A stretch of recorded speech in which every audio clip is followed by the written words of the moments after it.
T20 world cup में Pak Bharat match को दहशतगर्द target कर सकते हैं। हमले के खदशे के पेश नजर सिक्योरिटी मजीद सख्त कर दी गई।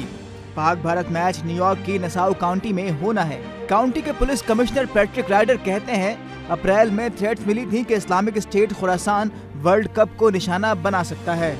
पाक भारत मैच से मुतालिक भी थ्रेट्स मिली हैं। न्यूयॉर्क गवर्नर ऑफिस का कहना है, धमकी आमेज रिपोर्ट्स के हवाले से अभी तक कोई सबूत नहीं मिला। सूरत हाल को देख रहे हैं, फिल वक्त अवाम को कोई खतरा नहीं। गवर्नर कैथी होचल कहती हैं, सिक्योरिटी बढ़ाने के लिए पुलिस को एडवांस निगरानी और मुकम्मल स्क्रीनिंग की हिदायत कर दी है। नसाउ काउंटी के हुकाम रियासत न्यूयॉर्क और वफाकी एजेंसी के साथ मिलकर काम कर रहे हैं और स्टेडियम और अतराफ को करीब से मॉनिटर कर रहे हैं। मुमकिन सॉफ्ट टारगेट्स की निगरानी भी की जा रही है। नसाउ पुलिस कमिश्नर ने सिक्योरिटी इंतजामात के हवाले से बताया कि काउंटी में गश्त के लिए मजीद 100 अहलकारों को मामूर कर रहे हैं। आइजनहावर पार्क जहां स्टेडियम वाक़या है, वो सुबह 6:30 से शाम 6 बजे तक बंद रहेगा और तमाशाइयों के वापस चले जाने के बाद ही अतराफ की सड़कें खोली जाएंगी।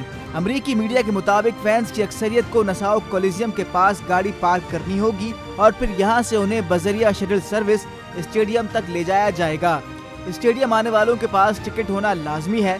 बिना टिकट किसी भी शख्स को न स्टेडियम की तरफ आने दिया जाएगा और न ही पार्क में दाखिल होने दिया जाएगा। तमाम अफराद वॉक थ्रू गेट से गुजरकर स्टेडियम में दाखिल होंगे। स्टेडियम के रास्ते में भी सर्च जारी रहेगी।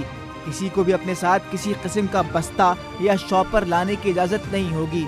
अगर तिबी वजूहात पर बैग लाना लाजमी हो तो वो क्लियर प्लास्टिक बैग होना चाहिए। पुलिस ने फेडरल एविएशन एजेंसी से दरख्वास्त कर दी है कि इलाके को नो फ्लाई जोन करार दिया जाए। वेन्यू और उसके अतराफ ड्रोन उड़ाने पर भी पाबंदी आयद कर दी गई है। खिलाफ वर्जी की सूरत में ड्रोन जब्त करके ड्रोन उड़ाने वाले को गिरफ्तार कर लिया जाएगा। न्यूयॉर्क 3 से 12 जून तक वर्ल्ड कप के 8 मैचेस की मेजबानी करेगा। पाकिस्तान ने यहाँ 2 और भारत ने 4 मैचेस खेलने हैं। मज़ीद न्यूज़ अपडेट्स और डिजिटल स्टोरीज के लिए सब्सक्राइब करें डॉन न्यूज़ पाकिस्तान।